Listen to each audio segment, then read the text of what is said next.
ৰাজ্যিক কমিটিৰ সাংগঠনিক সাধাৰণ সম্পাদক ফণীন্দ্ৰনাথ শৰ্মা ডাঙৰীয়া, মঞ্চত উপস্থিত থকা ৰাজ্যিক কমিটিৰ সমূহ বিষয়ববীয়াসকল, আমাৰ সাংসদসকল, বিধায়কসকল, জিলা সমিতিৰ মাননীয় সভাপতি প্ৰমুখ্যে জিলাৰ ৩-৪খন জিলাৰ সভাপতিসকল আৰু কাৰ্যকৰ্তাসকল, আৰু আজিৰ এই সভাত উপস্থিত থকা মোৰ অতি আদৰৰ শ্ৰদ্ধাৰ ভাৰতীয় জনতা পাৰ্টিৰ কাৰ্যকৰ্তাসকল আৰু মোৰ প্ৰাক্তন সতীৰ্থ সাংবাদিক বন্ধুসকল, শ্ৰদ্ধাৰ কাৰ্যকৰ্তাসকল, আমি যেতিয়া মাননীয় গৃহমন্ত্ৰী অমিত শ্বাহ ডাঙৰীয়াৰ নেতৃত্বত যেতিয়া অসমত 2016 চনত যেতিয়া চৰকাৰ গঠন কৰিছিলোঁ, তেওঁৰ মাৰ্গদৰ্শন, অসমৰ ৰাইজৰ আশীৰ্বাদ আৰু আমাৰ কাৰ্যকৰ্তাসকলৰ সক্ৰিয়তাৰ ফলস্বৰূপে আমি অসমত চৰকাৰ গঠন কৰিবলৈ সক্ষম হৈছিলোঁ। অৰ্থাৎ 2016 চনত আমি এটা মানে সক্ৰিয়তা বা ইংৰাজীত ক'লে এটা এ মানে হৈছে এক্টিভিটিছ, এটা বা এটা এৰ জৰিয়তে 2016 চনত আমি চৰকাৰ গঠন কৰিবলৈ সক্ষম হৈছিলোঁ। কিন্তু কাৰ্যকৰ্তা বন্ধুসকল, এতিয়া আমাৰ কেন্দ্ৰীয় চৰকাৰৰ মাননীয় প্ৰধানমন্ত্ৰী নৰেন্দ্ৰ মোদী ডাঙৰীয়াৰ নেতৃত্বত চৰকাৰখন আৰু অসমৰ মাননীয় মুখ্যমন্ত্ৰী সৰ্বানন্দ সোণোৱাল ডাঙৰীয়াৰ নেতৃত্বৰ চৰকাৰখনৰ যি সফলতা, সেই সফলতা আৰু দলৰ কাৰ্যকৰ্তাসকলৰ যি সক্ৰিয়তা, এই দুইটা কাৰণে আগন্তুক দিনত 2021ত আমি চৰকাৰ গঠন কৰিবলৈ আমি গৈ আছোঁ। সকলোৰে কাৰ্যকৰ্তাক তাৰ কাৰণে মই আগতীয়াকৈ আদৰণি জনাইছোঁ, শুভেচ্ছা জনাইছোঁ, কাৰণ কাৰ্যকৰ্তাসকলৰ বাবেই আমি চৰকাৰ গঠন কৰিছিলোঁ আৰু আগন্তুক দিনত মাননীয় প্ৰধানমন্ত্ৰী নৰেন্দ্ৰ মোদী ডাঙৰীয়াৰ সবল নেতৃত্ব, আমাৰ অসম চৰকাৰৰ মাননীয় মুখ্যমন্ত্ৰী সৰ্বানন্দ সোণোৱাল ডাঙৰীয়াৰ সবল নেতৃত্ব, নেডাৰ কনভেনাৰ তথা কেইবাটা বিভাগৰ সফল মন্ত্ৰী ডক্টৰ হিমন্ত বিশ্ব শৰ্মা ডাঙৰীয়াৰ সফল নেতৃত্বৰ লগতে অসম চৰকাৰৰ মন্ত্ৰী পৰিষদৰ সদস্যসকল, সাংসদসকল আৰু বিধায়কসকলৰ সক্ৰিয় সহযোগিতাৰ বাবে আগন্তুক দিনতো ভাৰতীয় জনতা পাৰ্টি B+=100+ আমি লক্ষ্যলৈ গৈ আহিছোঁ আৰু এইটো সফলতাৰ সমগ্ৰ কৃতিত্ব হ'ব আগন্তুক দিনত আমাৰ কাৰ্যকৰ্তাসকলৰ। मैं आशा रखीशू मैं भारत के गृह मंत्री और मेरा पूर्व राष्ट्रीय अध्यक्ष माननीय अमित शाह जी को ये सभा में आने के लिए आभार व्यक्त करके फिर हम विनम्र अनुरोध करता हूँ, पिछले बार 2016 में जैसे आप असम में सरकार गठन किया है, इस बार भी आपका मार्गदर्शन में 2021 में निश्चित रूप में हम लोग सरकार गठन करने के जा रहा है। इसीलिए आप लोग हमको मार्गदर्शन करिए और आपका मार्गदर्शन से ऊपर में दिल्ली में तो भारत का प्रधानमंत्री नरेंद्र मोदी जी है, ये दोनों का मार्गदर्शन के आधार में हम लोग निश्चित रूप से BJP+=100+ करने के लिए प्रयास कर रहा है। आज কংগ্ৰেছৰ সভাপতিয়ে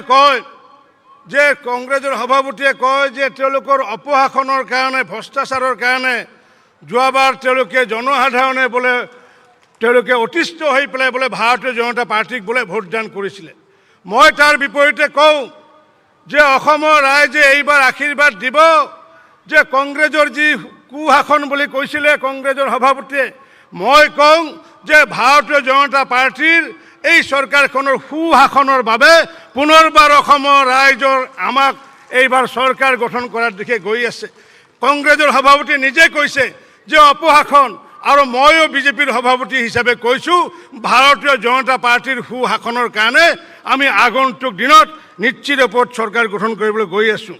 শ্ৰদ্ধাৰ কাৰ্যকৰ্তা বন্ধুসকল, মই এইখিনিতে এটা কথা কওঁ যে আজি এটা পৰিৱেশ আহিছে ভাৰতত, যে আজি পৰিৱেশ আহিছে, আজি ৰামৰ নাম ল'ব নোৱাৰা এটা পৰিৱেশ আনাৰ কাৰণে বহু ৰাজনৈতিক দলে চেষ্টা কৰিছে, বহু বিশিষ্ট ব্যক্তিয়ে চিন্তা কৰিছে যে ৰামৰ নাম কোৱাটো যেন আমাৰ যেন এটা সাম্প্ৰদায়িকতা। আজি ৰামৰ দৰে মহাপুৰুষক আজি আমি সকলোৱে স্মৰণ কৰি আহিছোঁ। আজি আমি ভাগৱততে চাওঁ, আজি জগতগুৰু শ্ৰীমন্ত শংকৰদেৱে হওক, মাধৱদেৱে হওক, হৰিদেৱে হওক বা দামোদৰ দেৱে হওক বা মহাত্মা গান্ধীয়ে হওক, ৰাম নাম কৈ পেলাই কিন্তু সমগ্ৰ ভাৰতবৰ্ষত ভাৰত বন্দনা কৰিছে। আৰু আজি কিছুমান দল সংগঠনে যে ৰামৰ নাম ক'লে বোলে আমাৰ বোলে সাম্প্ৰদায়িকতা, এই যি মানসিকতা, এই মানসিকতাৰ পৰা আঁতৰি থাকি পেলাই আমি বৰঞ্চ ভাৰতৰ মহাপুৰুষ আমাৰ দেৱতা ৰামচন্দ্ৰক সকলোৱে আমি স্মৰণ কৰিম। আৰু সেইকাৰণে ভাগৱতৰ প্ৰতিটো স্কন্ধৰ পিছতে লিখা আছে, অ' বোলো ৰাম ৰাম ৰাম, অ' বোলো ৰাম ৰাম ৰাম, ভাৱত আমাৰ ভাগৱতৰ প্ৰতিটো স্কন্ধত লিখা আছে। গতিকে মই শ্ৰদ্ধাৰ কাৰ্যকৰ্তাসকলক আগন্তুক দিনত আমাৰ ৰাষ্ট্ৰৰ প্ৰতি উচৰ্গা কৰি পেলাই আমি যাতে দল আৰু দেশক যাতে সেৱা কৰিব পাৰোঁ তাৰ কাৰণে বিনম্ৰ আহ্বান জনাই আজি এই সভাত অগণন জনগণ আজি বন্দকী চন্দ্ৰে সমাবেত বিৰাট ৰূপ নৰনাৰায়ণ এই নৰনাৰায়ণক মই সেৱা জনাই পেলাই সকলোকে নমস্কাৰ জনাই পেলাই আৰু মঞ্চত থকা সকলোকে সেৱা নমস্কাৰ জনাই মই মোৰ আদৰণি ভাষণ শেষ কৰিছোঁ। ধন্যবাদ, নমস্কাৰ। ভাৰত মাতা কি জয়। ৰঞ্জিত দাস ডাঙৰীয়াক ধন্যবাদ জ্ঞাপন কৰি এতিয়া আমি আমাৰ সকলোৰে মৰমৰ অসম চৰকাৰৰ মাননীয় মন্ত্ৰী নেডাৰ আহ্বায়ক নলবাৰীৰ সুসন্তান ডক্টৰ হিমন্ত বিশ্ব শৰ্মা ডাঙৰীয়াক বক্তব্য দাঙিবলৈ আহ্বান জনাইছোঁ।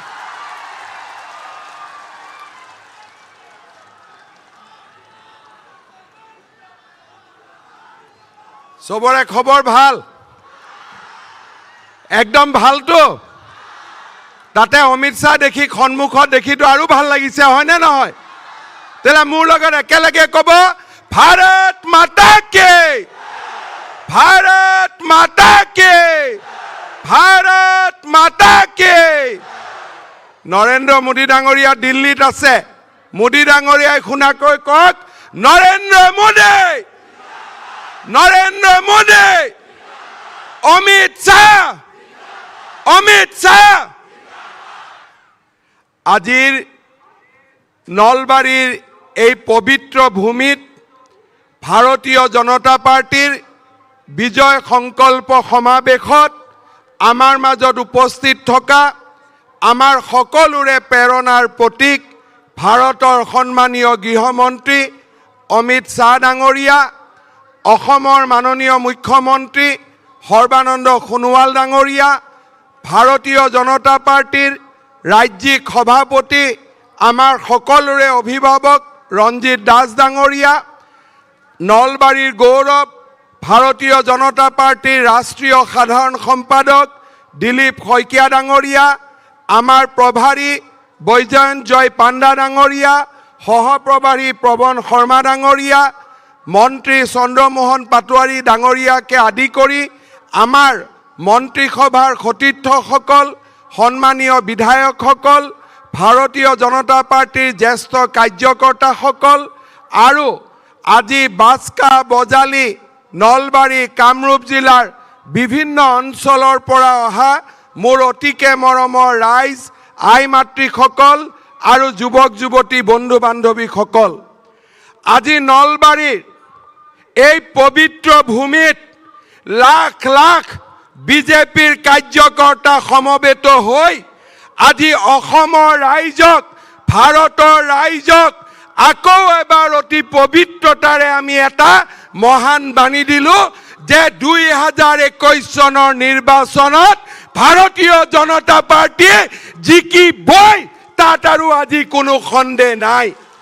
শ্ৰদ্ধা ৰাইজ, 2016 চনত প্ৰধানমন্ত্ৰী নৰেন্দ্ৰ মোদী ডাঙৰীয়াৰ নেতৃত্বত আপোনালোকে অসমত বিজেপিৰ এখন চৰকাৰ গঠন কৰি দিছিলে। জাতি মাটি ভেটি ৰক্ষাৰ সংকল্পৰে আমি এই চৰকাৰখনক আগুৱাই লৈ গৈছিলোঁ। কাজিৰঙাৰ অবৈধ উচ্ছেদকাৰীক উচ্ছেদে হওক, বটদ্ৰৱাৰ পবিত্ৰ ভূমিৰ পৰা আমাৰ অনুপ্ৰৱেশকাৰীসকলক উচ্ছেদ কৰাই হওক, আজি অসমীয়া জীয়ৰী বোৱাৰীৰ ওপৰত অত্যাচাৰ কৰা তথাকথিত ব্যক্তিসকলক ফাঁচি কাঠত ওলমাই হওক, আমি জাতি মাটি ভেটিৰ বাবে প্ৰতিটো দিন প্ৰতিটো ক্ষণ আমি ৰাইজৰ বাবে কাম কৰিছিলোঁ। আজি আমি আমাৰ চৰকাৰ স্থাপন হৈছিল অৰুণোদয়ৰ পৰা অৰুন্ধতীলৈকে, স্বয়মৰ পৰা আজি আমি এটা এটাকৈ জনকল্যাণমূলক আঁচনিৰে অসমৰ 3 কোটি জনগণক আজি আমি সেৱা আগবঢ়াইছোঁ। চাওঁতে চাওঁতে আমাৰ ৰাজ্যখনক আমি ভাৰতৰ এখন অগ্ৰগণী ৰাজ্য হিচাপে আমি প্ৰতিষ্ঠা কৰিবলৈ সক্ষম হৈছিলোঁ। শ্ৰদ্ধা ৰাইজ, আজি নিৰ্বাচন আহিছে। বদৰুদ্দিন আজমলে মিটিঙত ভাষণ দিয়ে যে বিজেপি আহিলে মুছলমানসকল মছজিদত যাব নোৱাৰিব। মই আজমল ডাঙৰীয়া আপোনাক প্ৰশ্ন কৰিছো যে কংগ্ৰেছ আৰু UDF শাসনত আহিলে হিন্দুসকল মন্দিৰত যাব পাৰিবনে নাই তাৰ আপুনি জবাব দিয়ক হিন্দুসকল মন্দিৰত যাব পাৰিবনে নাই এই কংগ্ৰেছ চৰকাৰৰ দিনত সত্ৰৰ মাটি দখল কৰা হৈছিল এই কংগ্ৰেছ চৰকাৰৰ দিনত আমাৰ অধিকাৰৰ পৰা আমাক বঞ্চিত কৰা হৈছিল আজি আমি পাহৰি নাযাও 500 বছৰ আগতে আমাৰ এই ভাৰতবৰ্ষৰ আমাৰ স্বয়ং ভগৱান হিচাপে আমি যাক আৰাধনা কৰো ভগৱান শ্ৰী ৰামচন্দ্ৰৰ মন্দিৰ বাবৰৰ দৰে আক্ৰান্তকাৰীয়ে ভাঙি পেলাইছিল কামাখ্যাৰ দৰে মন্দিৰৰ ওপৰত সুলতানৰ সেনাপতি কালাপাহাৰে আক্ৰমণ কৰিছিল আৰু আধুনিক দিনত এই বদৰুদ্দিন আজমেৰৰ সৈন্যসকলে মহাপুৰুষ শংকৰদেৱৰ পবিত্ৰ ভূমি বটদ্ৰৱা থানৰ ওপৰত আক্ৰমণ চলাইছিল আজি আজমল ডাঙৰীয়া কংগ্ৰেছৰ ৰিপুন বৰা যোনেই নহওক আপোনালোকে শুনি লওক বিজেপিৰ কাৰ্যকৰ্তাসকল যেতিয়ালৈকে জীয়াই থাকিব দিছপুৰৰ 100 কিলোমিটাৰৰ ভিতৰতো বদৰুদ্দিন আজমল কংগ্ৰেছ সোমাব নোৱাৰিব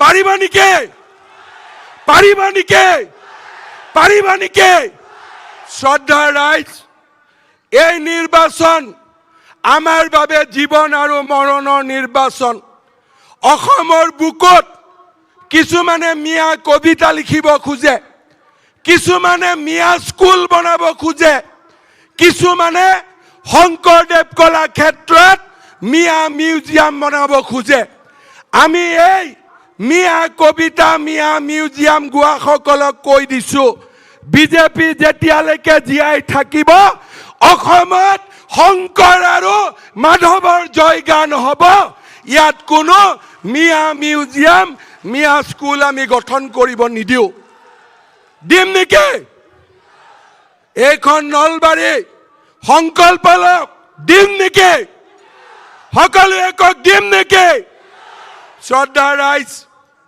আজি ছাত্ৰ সন্থা তেওঁলোকে এটা ৰাজনৈতিক দল গঠন কৰিছে আজি অমিত শ্বাহ ডাঙৰীয়া প্ৰধানমন্ত্ৰী অহাৰ সময়ত তেওঁলোকে জোৰ লৈ সমদল কৰিছে মই এই ছাত্ৰ সন্থাৰ নেতাসকলক সুধিব খোজো 2020 চনত অসমৰ ৰাইজে যেতিয়া কোভিড মহামাৰীৰ লগত যুঁজি আছিল আপোনালোকে এক বটল মাত্ৰ প্লাজমা দুখীয়া ৰোগীসকলৰ বাবে দান কৰিব ওলাই আহিছিল নেকি আপোনালোকে জবাব দিয়ক আজি আপোনালোকে আমাক জবাব দিয়ক কোভিড মহামাৰীৰ সময়ত যেতিয়া লকডাউন হৈছিল আমাৰ ভাৰতীয় জনতা পাৰ্টিৰ কাৰ্যকৰ্তাসকলে দুখীয়া দৰিদ্ৰৰ ঘৰত অন্ন বস্ত্ৰৰ ব্যৱস্থা কৰিছিল যেতিয়া কোভিড মহামাৰী হৈছিল মেডিকেল কলেজত 8 জন দৰিদ্ৰজন আছিল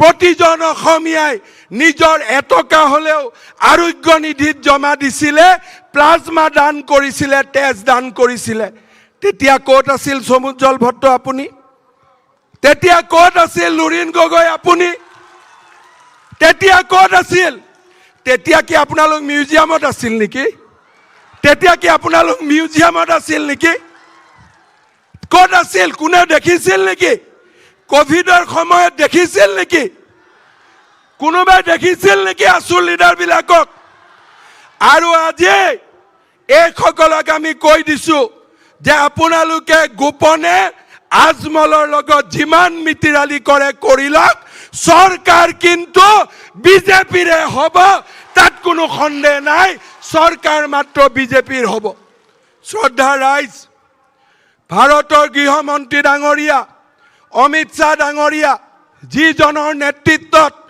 প্ৰধানমন্ত্ৰী ডাঙৰীয়াৰ নেতৃত্বত আজি অযোধ্যাত ৰাম মন্দিৰ নিৰ্মাণৰ কাম আৰম্ভ হৈছে 370 ধাৰা বিলুপ্তি হৈছে আজি আমাৰ ভাৰতীয় চেতনা এই দুইগৰাকীৰ নেতৃত্বত আকৌ এবাৰ জাগ্ৰত হৈ উঠিছে আৰু তেনে এগৰাকী মহান নেতা আজি আমাৰ মাজত উপস্থিত আছে মই নলবাৰী ৰাইজক অনুৰোধ কৰিম যে আজি অমিত শ্বাহ ডাঙৰীয়াৰ ভাষণ আমি অকল শুনা নহয়, তেখেতৰ ভাষণৰ প্ৰত্যেকটো শব্দ আমি আমাৰ অন্তৰত ল'ম আৰু বুথে বুথে গাঁৱে গাঁৱে গৈ নৰেন্দ্ৰ মোদী আৰু অমিত শ্বাহ ডাঙৰীয়াই অসমত এইমছৰ পৰা বগীবিললৈ আমাৰ জাতীয় জীৱনৰ যোৱা 5টা বছৰত যি পৰিৱৰ্তন কৰিলে তাৰ কথা আমি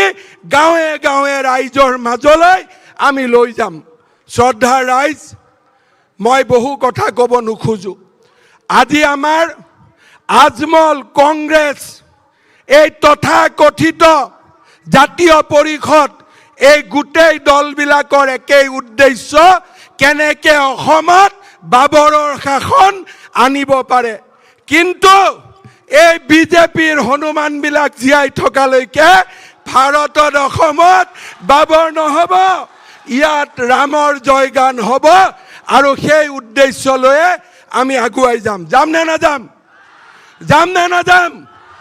যাম নে নাযাম? বিজেপিৰ চৰকাৰ হ'ব নে নাই? 100খন চিট আমি পাম নে নাই?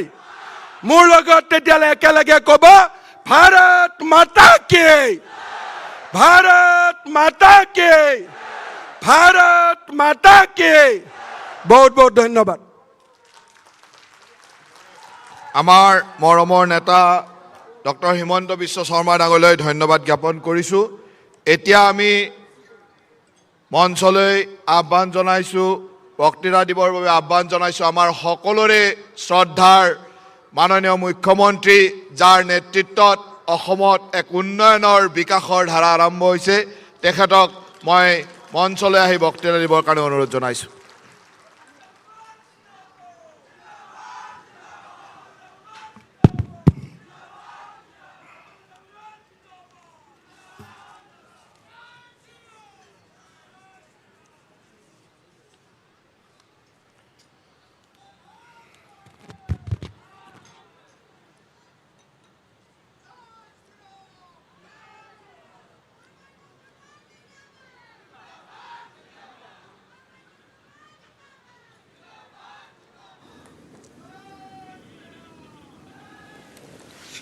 এয়া নলবাৰীৰ কেন্দুকুছিৰ বিজেপিৰ বিজয় সংকল্প সমাৰোহৰ পোনপটীয়া সম্প্ৰচাৰ আমি আগবঢ়াই আছোঁ।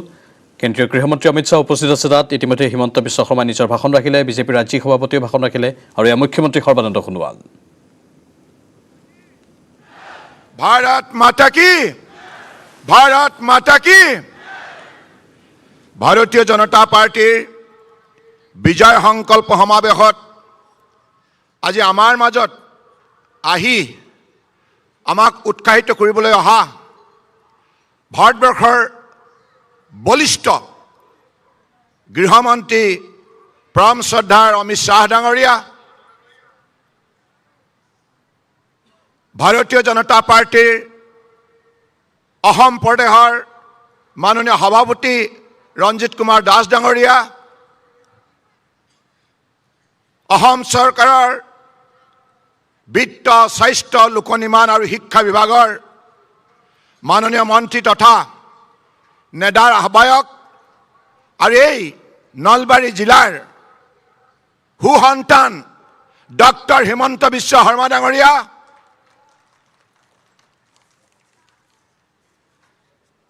ৰাষ্ট্ৰীয় সমিতিৰ অন্যতম সাধাৰণ সম্পাদক তথা মংগলদৈ লোকসভা সমষ্টিৰ জনপ্ৰিয় সাংসদ দিলীপ শইকীয়া ডাঙৰীয়া, ভাৰতীয় জনতা পাৰ্টীৰ ৰাষ্ট্ৰীয় সমিতিৰ উপসভাপতি তথা অসম ৰাজ্যৰ প্ৰভাৰী বৈজয়ন্ত জয় পাণ্ডা ডাঙৰীয়া, মাননীয় সহপ্ৰভাৰী পৱন শৰ্মা ডাঙৰীয়া, ৰাজ্যিক সমিতিৰ সাংগঠনিক সাধাৰণ সম্পাদক ফণীন্দ্ৰনাথ শৰ্মা ডাঙৰীয়া, অসম চৰকাৰৰ মোৰ সতীৰ্থ মন্ত্ৰী চন্দ্ৰমোহন পাটোৱাৰী ডাঙৰীয়াৰ লগতে আজি এই মঞ্চত উপস্থিত থকা মন্ত্ৰীসভাৰ মোৰ সতীৰ্থ মন্ত্ৰীসকল, সন্মানীয় সতীৰ্থ বিধায়কসকল, মাননীয় সাংসদসকল আৰু দলৰ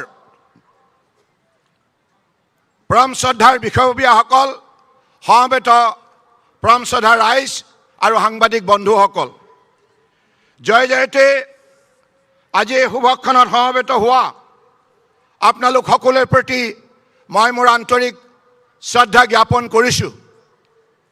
আজিৰ দিনটোত নলবাৰী, বজালী, বাক্সা আৰু কামৰূপৰ ভাৰতীয় জনতা পাৰ্টীৰ নিষ্ঠাৱান কৰ্মকৰ্তাসকলে এই কথা প্ৰমাণ কৰিলে যে অসমৰ ৰাইজৰ হৃদয়ত ভাৰতীয় জনতা পাৰ্টীৰ প্ৰতি আস্থা আৰু বিশ্বাস আছে। মই পোনপ্ৰথমে এই বিজয় সংকল্প সমাৰোহৰ আয়োজকসকলক বিশেষভাৱে ধন্যবাদ জনাইছোঁ, জিলাত সমিতিসমূহক ধন্যবাদ জনাইছোঁ আৰু এই অনুষ্ঠানৰ বিশেষ দায়িত্ব বহন কৰা দিলীপ শইকীয়া ডাঙৰীয়া, জয়ন্ত মল্ল বৰুৱা ডাঙৰীয়াৰ লগতে অশোক শৰ্মা ডাঙৰীয়া আৰু অন্যান্যসকলক মই বিশেষভাৱে কৃতজ্ঞতা জ্ঞাপন কৰিছোঁ।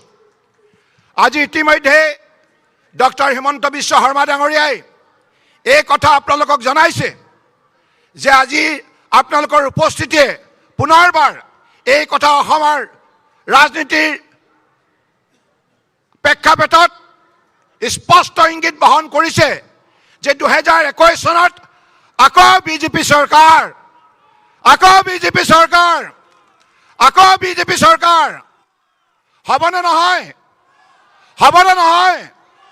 নিশ্চিতভাৱে হ'ব, কাৰণ ভাৰতীয় জনতা পাৰ্টীয়ে 2016 চনত বৰাক ব্ৰহ্মপুত্ৰ পাহাৰ ভৈয়ামৰ সকলো শ্ৰেণীৰ ৰাইজৰ সহযোগত আমি ৰাজ্যত যেতিয়া চৰকাৰত অধিষ্ঠিত হৈছিলোঁ তেতিয়া সংকল্প গ্ৰহণ কৰিছিলোঁ যে অসমৰ জনসাধাৰণক আমি এনে এখন চৰকাৰ দিম যিখন চৰকাৰ দুৰ্নীতিমুক্ত হ'ব, সন্ত্ৰাসবাদমুক্ত হ'ব আৰু যিখন সমাজ হ'ব প্ৰদূষণমুক্ত আৰু যিখন সমাজ হ'ব বিদেশীমুক্ত আৰু যিখন সমাজ হ'ব বিকশিত অসম। গতিকে সেইখন অসম গঢ় দিয়াৰ বাবে যোৱা 4.5 বছৰত আমি মাননীয় প্ৰধানমন্ত্ৰী নৰেন্দ্ৰ মোদী ডাঙৰীয়া আৰু মাননীয় গৃহমন্ত্ৰী অমিত শ্বাহ ডাঙৰীয়াৰ সহযোগত যোৱা 4.5 বছৰে যেনেধৰণে নিষ্ঠাৰে কাম কৰিলোঁ, ইয়াৰ ফলশ্ৰুতিত আজি অসমৰ মানচিত্ৰখনে ভাৰতবৰ্ষৰ বুকুত এটা সুকীয়া স্থান পাবলৈ সক্ষম হৈছে। পৰম শ্ৰদ্ধাৰ ৰাইজ, সততা নিষ্ঠাৰে কাম কৰিলে সকলো সম্ভৱ। কংগ্ৰেছৰ ভ্ৰষ্টাচাৰ দুৰ্নীতি আঁতৰ কৰিবৰ বাবে আমি আমাৰ মাজত থকা সৎ সাহস আৰু আমি আমাৰ মাজত থকা নিষ্ঠাৰে দুৰ্নীতিৰ বিৰুদ্ধে নিৰন্তৰ অভিযান চলাই আজি অসমৰ বুকুত দুৰ্নীতিমুক্ত এখন সমাজ নিৰ্মাণ কৰাৰ ক্ষেত্ৰত আমি উল্লেখযোগ্য সফলতা অৰ্জন কৰিছোঁ। আজি দুৰ্নীতিমুক্ত ব্যৱস্থাৰ বাবে আজি দুখীয়া ঘৰৰ ল'ৰা ছোৱালীয়ে APSCৰ দৰে পৰীক্ষাত মেধাবৃত্তিত উত্তীৰ্ণ হ'বলৈ সক্ষম হৈছে। প্ৰদূষণমুক্ত অসম নিৰ্মাণ কৰাৰ যাত্ৰাত আমি আমাৰ চমু কাৰ্যকালত 8,50,00,000 জোপা গছ ৰোৱাৰ ফলত ভাৰত চৰকাৰৰ প্ৰতিবেদনত এই কথা প্ৰকাশ পাইছে যে আমাৰ কাৰ্যকালতে 222 বৰ্গ কিলোমিটাৰ বনাঞ্চল বৃদ্ধি হৈছে আৰু সমান্তৰালভাৱে অসমৰ বুকুত স্থায়ী শান্তি প্ৰতিষ্ঠাৰ বাবে সন্ত্ৰাসবাদমুক্ত অসম নিৰ্মাণ কৰাৰ যি বলিষ্ঠ আমি পদক্ষেপ গ্ৰহণ কৰিলোঁ, ইয়াৰ বাবে আজি অসমৰ স্থায়ী শান্তি সম্ভৱ হৈছে আৰু ফলত দুপে অসম প্ৰগতিৰ পথত আগুৱাই যাবলৈ সক্ষম হৈছে। বিদেশীমুক্ত অসম নিৰ্মাণ কৰাৰ বাবে ভাৰত বাংলা সীমান্ত চিল কৰাৰ যি সংকল্প লৈছিলোঁ, আজি সদৰ ইজৰাইলৰ পৰা প্ৰযুক্তি প্ৰয়োগ কৰি আজি ব্ৰহ্মপুত্ৰৰ বুকুত ভাৰত বাংলা সীমান্ত চিল কৰাৰ ফলত অনুপ্ৰৱেশৰ অবৈধ অনুপ্ৰৱেশ সম্পূৰ্ণৰূপে স্তব্ধ কৰা হ'ল আৰু সেইবাবে অসমৰ বুকুত দুপে আজি উন্নতিৰ বাতাবৰণ সৃষ্টি কৰাটো সম্ভৱ হৈছে। Medical college, AIIMS, all India institute of agriculture আৰু নেশ্যনেল ইনষ্টিটিউট অফ ডিজাইন, বিভিন্ন ধৰণে medical college, engineering college, polytechnic, skill development centre সমগ্ৰ অসমতে আজি এখন উন্নয়নৰ প্ৰতিচ্ছবি আমি দাঙি ধৰিবলৈ সক্ষম হৈছোঁ। পৰম শ্ৰদ্ধাৰ ৰাইজ, আপোনালোকে এই কথা নিশ্চিত হৈ থাকিব, ভাৰতীয় জনতা পাৰ্টী চৰকাৰেহে অসমীয়া জাতিৰ মান সন্মান স্বাভিমান ৰক্ষা কৰিব পাৰিব অন্য কোনো দলৰ সেই শক্তি নাই, সেই সততা নাই, সেই নিষ্ঠা নাই। বড়োৰ দিনৰ বিৰুদ্ধে কোনোবা যদি দলে দৃঢ়তাৰে মাতৃভূমিৰ স্বাৰ্থত কাম কৰিব পাৰে, কংগ্ৰেছ আৰু বড়োৰ দিনৰ যি সাম্প্ৰদায়িক চিন্তা চৰ্চা ইয়াক নিশেষ কৰাৰ বাবে কোনোবা দলে যদি দৃঢ়তা আৰু সততা প্ৰদৰ্শন কৰিব পাৰে, সেই দলটো হৈছে ভাৰতীয় জনতা পাৰ্টি। ভাৰতীয় জনতা পাৰ্টীয়ে বীৰ লাচিত বীৰ চিলাৰায় আৰু মহাপুৰুষ শ্ৰীমন্ত শংকৰদেৱ মাধৱদেৱৰ আদৰ্শ অসমৰ বুকুত স্থায়ীভাৱে জীয়াই ৰখাৰ ক্ষেত্ৰত স্পষ্টভাৱে শক্তিশালী সিদ্ধান্ত ল'ব পাৰে। কাৰণ কংগ্ৰেছে 55 বছৰ শাসনকালত সম্পূৰ্ণৰূপে লাখ লাখ বিঘা মাটি অবৈধ বিদেশীক প্ৰশ্ৰয় দিয়াৰ ফলত অসমৰ খিলঞ্জীয়া ভূমিপুত্ৰসকল সম্পূৰ্ণৰূপে শংকিত হৈ আছিল, সম্পূৰ্ণৰূপে নিৰাপত্তাহীনতাত ভুগি আছিল। কিন্তু আজিৰ তাৰিখত ভাৰতীয় জনতা পাৰ্টীয়ে চৰকাৰ গঠন কৰাৰ লগে লগে আমি সংকল্প গ্ৰহণ কৰিলোঁ। অসমৰ বুকুত থকা প্ৰায় 6 লাখ খিলঞ্জীয়া ভূমিপুত্ৰৰ অতদিনে মাটিৰ পট্টা বিচাৰি হাহাকাৰ কৰি আছিল। 70 বছৰে তেখেতসকলে অনিশ্চয়ৰ মাজত থাকিব লগা হৈছিল। কিন্তু আমাৰ কেৱল সৰু কাৰ্যকালতেই 4.5 বছৰতে আমি এতিয়ালৈকে অসমীয়া খিলঞ্জীয়া ভূমিপুত্ৰক 3,29,000 মাটিৰ পট্টা দিবলৈ সক্ষম হ'লো।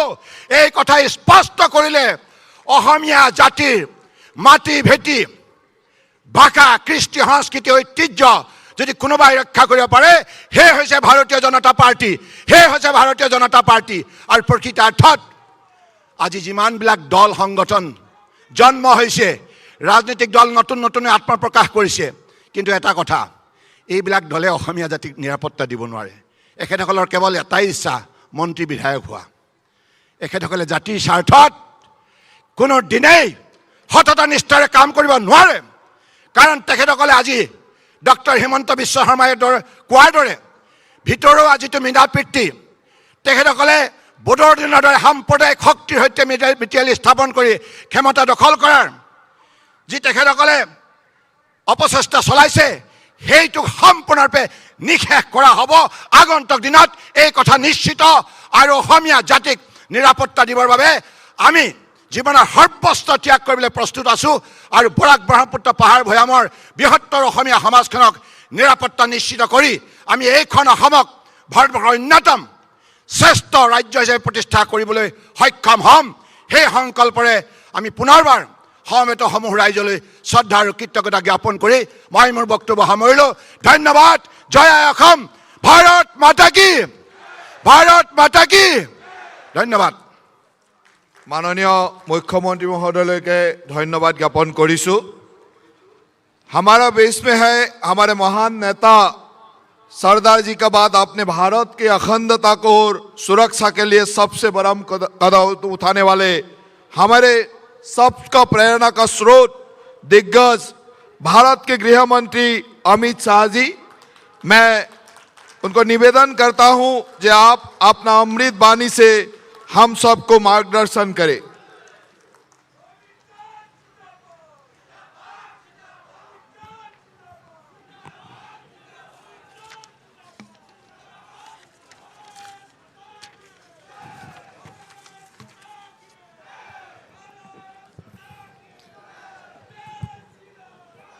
मेरे साथ बोलिए, भारत माता की। अरे भाई, क्यों नलबारी वालों की आवाज को क्या हो गया है? ऐसे बोलोगे क्या? मोदी जी को दिल्ली में मालूम पड़ना चाहिए, नलबारी के अंदर विजय संकल्प महासमारोह हो रहा है। मेरे साथ दोनों हाथ उठाइए, उठाइए दोनों हाथ, विजय के संकल्प की मुट्ठी भींचिए और प्रचंड आवाज से बोलिए, भारत माता की, भारत माता की, भारत माता की। मंच पर उपस्थित असम के लोकप्रिय मुख्यमंत्री भाई सर्बानंद सोनोवाल जी, असम भारतीय जनता पार्टी के अध्यक्ष श्रीमान रंजीत दास जी, असम के वित्त और स्वास्थ्य मंत्री भाई हेमंत विश्व शर्मा जी, भारतीय जनता पार्टी के राष्ट्रीय उपाध्यक्ष और असम के प्रभारी श्रीमान वैजयंत पांडा जी, यहाँ के लोकप्रिय सांसद और भाजपा के राष्ट्रीय महासचिव श्री दिलीप सैकिया जी, मंच पर उपस्थित पवन शर्मा जी, हमारे यहाँ के लोकप्रिय विधायक महोदय, मंच पर उपस्थित आसाम सरकार के सारे मंत्रीगण, विधायकगण, सांसदगण और आज नलबारी की इस महान भूमि पर इतनी बड़ी संख्या में आए हुए प्यारे भाइयों और बहनों को मैं प्रणाम कर कर मेरी बात की शुरुआत करना चाहता हूं। मित्रों, आज मैं जिस पवित्र भूमि पर बैठा हूं और अभी जिनको हमने उनकी वीरता के लिए, जिनके शहीदी के जज्बे के लिए माल्यार्पण किया, पुष्पांजलि दी, ऐसे शहीद मुकुंद काकती को मैं प्रणाम कर कर मेरी बात की शुरुआत करना चाहता हूं। ये श्रीमान मुकुंद काकती ही थे जिन्होंने 1942 की 20 सितंबर को गोहपुर थाने पर तिरंगा लहराने के लिए अपनी जान का बलिदान दिया था। और ऐसे हजारों बलिदानियों के बलिदान के कारण ही आज हमारा भारत स्वतंत्र होकर यहां बैठा है। मित्रों, आजादी के लिए प्राण की आहुति देने वाले शुक्लेश्वर मेघी, प्रमोद दीक्षित और केरल से आकर असम को अपना बनाने वाले श्री मुरली को हम कैसे भूल सकते हैं। ये सभी योद्धाओं ने यहां पर बलिदान देकर आजादी की चिंगारी को आगे बढ़ाया। और ये हमारा नलबारी क्षेत्र ज्ञान और विज्ञान का भी क्षेत्र रहा है। यहां के महान सपूत गिरधारीलाल शर्मा प्रतिष्ठित असम साहित्य सभा के अध्यक्ष बने और प्रसिद्ध साहित्यकार पंडित धीरेश्वर आचार्य, मनोरंजन शास्त्री, त्रिलोकीनाथ गोस्वामी और रघुनाथ चौधरी, भवदेव भगवती, गंगा शास्त्री, अनेक विद सरस्वती पुत्रों ने इस क्षेत्र का नाम देश में आगे बढ़ाया है। और मित्रों, नरेंद्र मोदी सरकार असम के सभी सरस्वती पुत्रों को प्रणाम करती है। मित्रों, यही के हमारे भूपेन हजारिका जी को भारत रत्न देकर नरेंद्र मोदी सरकार ने सम्मानित करने का काम किया। मित्रों, आज मैं जब यहां आया हूं तब महापुरुष श्रीमंत शंकरदेव और श्रीमंत माधवदेव को भी श्रद्धांजलि देना चाहता हूं, जिन्होंने कहा, धन्य धन्य कैकाल, धन्य नार तनुभाल, धन्य धन्य भारतवर्ष। मित्रों, ये दोनों महापुरुषों ने असम के अंदर भक्ति आंदोलन को बढ़ावा दिया। और आज मैं सर्वानंद सोनोवाल और हेमंत विश्व शर्मा को विशेष बधाई देना चाहता हूं कि इन्होंने ये महापुरुष शंकरदेव की जन्मभूमि पर लगभग 155 करोड़ के खर्च से उनके स्मारक को जीवित करने का काम किया है। इतना ही नहीं, 50 साल पुराने जितने भी नामघर है, 8000 नामघर को 2.5 लाख रुपए की सहायता देकर असमिया संस्कृति को आगे बढ़ाने के लिए, मजबूत करने के लिए आसाम ने काम किया है। मित्रों, जो आसाम की संस्कृति की बात करते हैं, सालों सालों तक यहां शासन में रहे, मैं उनको पूछना चाहता हूं कि आपने क्या किया असमिया संस्कृति के लिए, आसाम की संस्कृति के लिए? वोट बटेरने के अलावे कुछ नहीं किया। भारतीय जनता पार्टी की सरकार ने, हमारे मुख्यमंत्री और वित्त मंत्री ने श्रीमंत शंकर देव को चिर स्मरणीय बनाने के लिए एक कदम उठाया है और उसको आगे भी हम बढ़ाने वाले हैं। मित्रों, मैं आज इतना ही कहने आया हूं कि आसाम को घुसपैठ मुक्त आप बनाना चाहते हो या नहीं चाहते हो? जरा जोर से बोलो, आसाम को घुसपैठ मुक्त बनाना चाहते हो क्या? जोर से बोलो, चाहते हो क्या? एक कांग्रेस और बदरुद्दीन अजमल आसाम को घुसपैठियों से सुरक्षित रख सकते हैं क्या? जरा बताइए भैया, रख सकते हैं क्या? एक कांग्रेस और बदरुद्दीन अजमल की जोड़ी सारे दरवाजे खोल देगी और घुसपैठ को आसाम के अंदर सरल करके दी, क्योंकि उनकी वोट बैंक है, वोट बैंक। घुसपैठ को अगर कोई रोक सकता है तो केवल और केवल भारतीय जनता पार्टी की नरेंद्र मोदी सरकार रोक सकती है, और हमने कर कर दिखाया है। धारा 370 70 साल से कोई इसको छूने की हिम्मत नहीं करता था।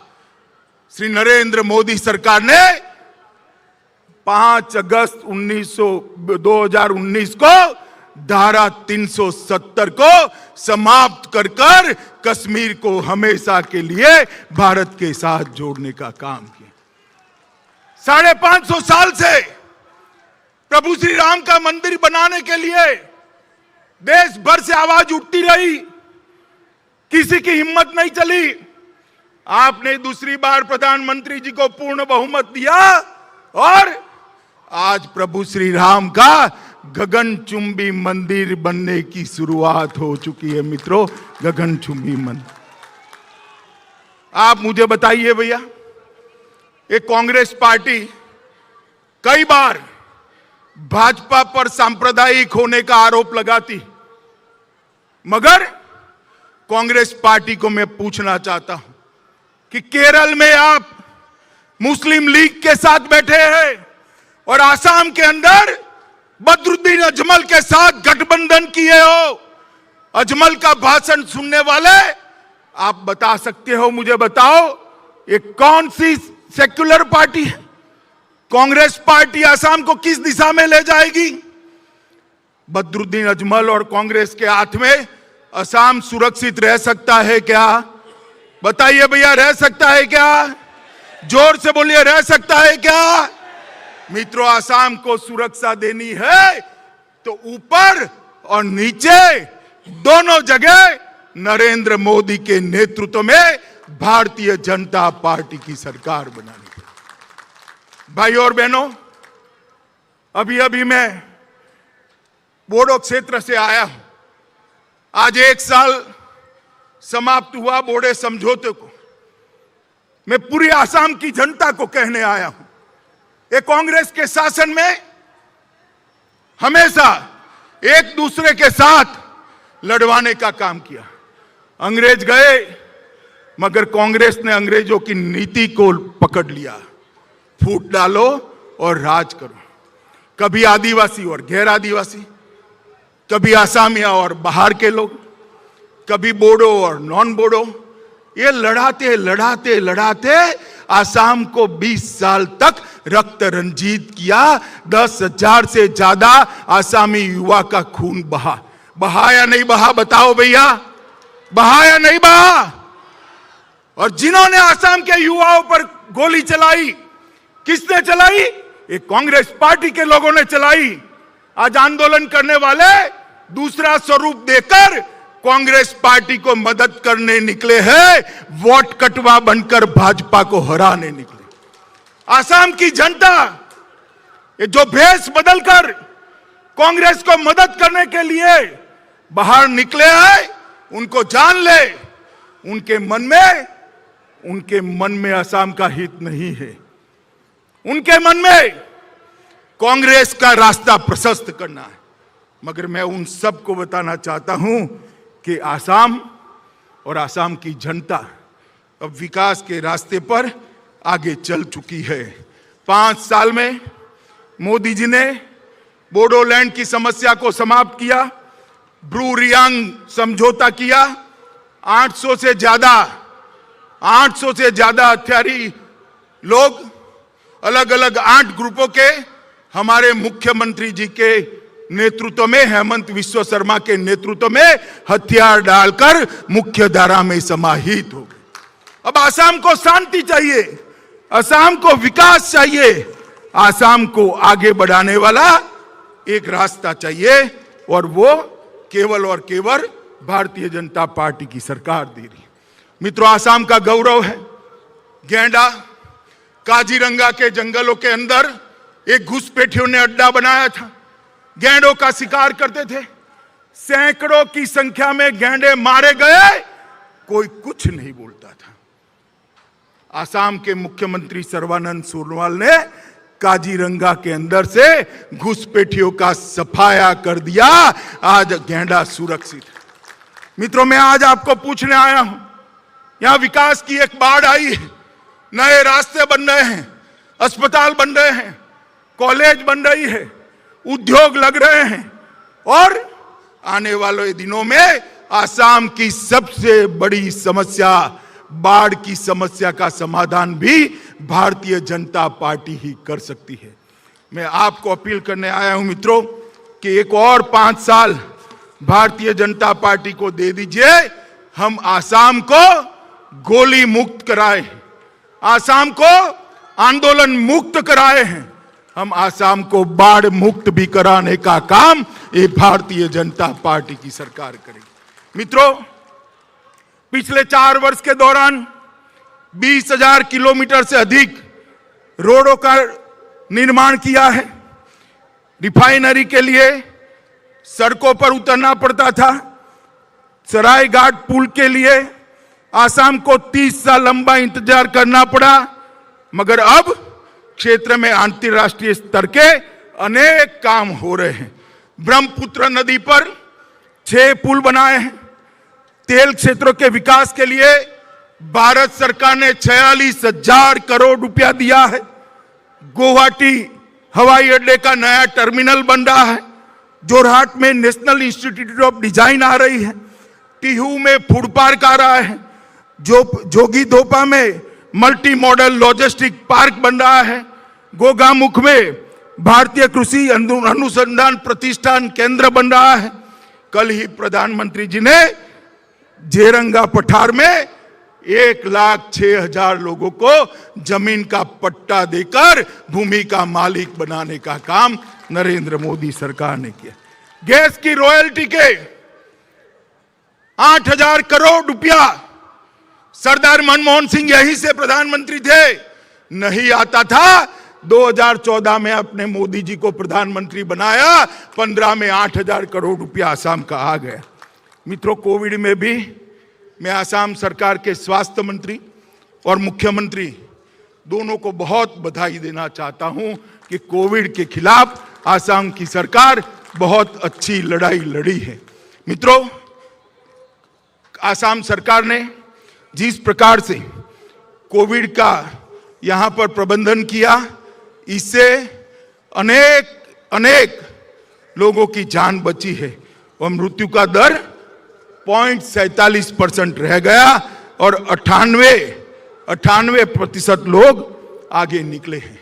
मित्रों, आज मैं चाय बागान के क्षेत्र के लोगों को भी कहना चाहता हूं कि हमने चाय बागान क्षेत्र के लिए लगभग 7.20 लाख लोगों का बैंक अकाउंट खोलकर उनके पसीने की कमाई से कटौती बंद कराई।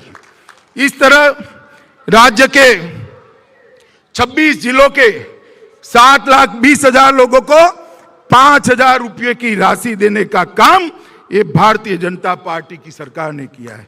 अस्थाई महिला चाय बागान कामगारों को प्रेगनेंसी के समय 12,000 रुपये देने का काम भारतीय जनता पार्टी ने किया है।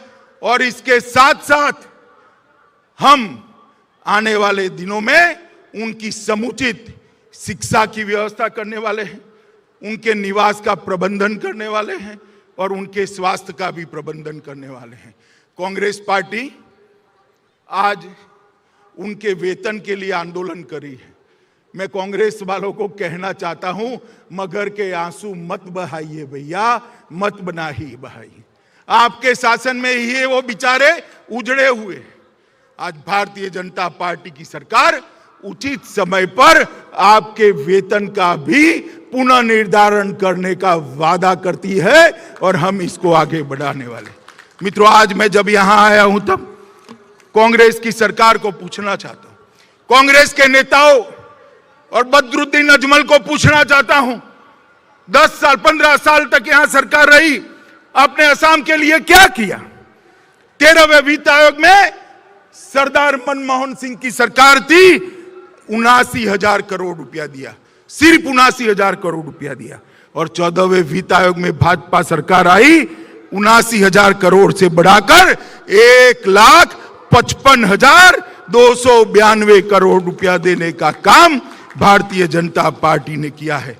और मित्रों, मोदी जी ने 40 बार से ज्यादा बार यहां आकर, नॉर्थ ईस्ट में आकर समग्र नॉर्थ ईस्ट क्षेत्र के विकास के लिए आगे बढ़ाने का काम किया है और अनेक गुना बजट में वृद्धि की है, शांति की स्थापना की है और पूरा पूर्वोत्तर विकास के रास्ते पर चल पड़ा है। मैं असम की जनता को करबद्ध निवेदन करने आया हूं। मित्रों, बताइए, यहां दोबारा भारतीय जनता पार्टी की सरकार बनाएंगे? जरा जोर से बोलिए, बनाएंगे? मोदी जी के नेतृत्व में कमल खिलाएंगे?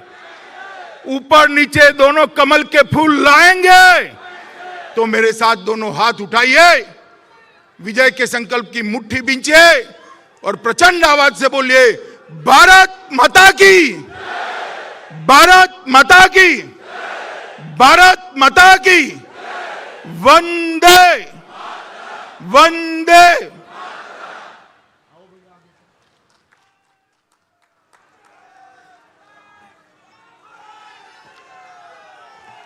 কেন্দ্ৰীয়কুছিত বিজেপিৰ বিশাল জনসভাত কেন্দ্ৰীয় গৃহমন্ত্ৰী অমিত শ্বাহৰ ভাষণৰ পোনপটীয়া সম্প্ৰচাৰ আমি আগবঢ়ালোঁ। ভাৰত মাতা কি জয়ধ্বনি দিছে কেন্দ্ৰীয় গৃহমন্ত্ৰীগৰাকীয়ে আৰু আগন্তুক দিনৰ বাবে নিৰ্বাচনী ৰণডংকা বজাইছে অমিত শ্বাহে। আগন্তুক দিনত 2021 চনৰ বিধানসভা নিৰ্বাচনত ভাৰতীয় জনতা পাৰ্টীৰ চৰকাৰ আহিব বুলি তেওঁ যথেষ্ট আত্মবিশ্বাসী আৰু সকলোকে এই আত্মবিশ্বাস অটুট ৰাখিবলৈ আহ্বান জনাইছে কেন্দ্ৰীয় গৃহমন্ত্ৰীয়ে।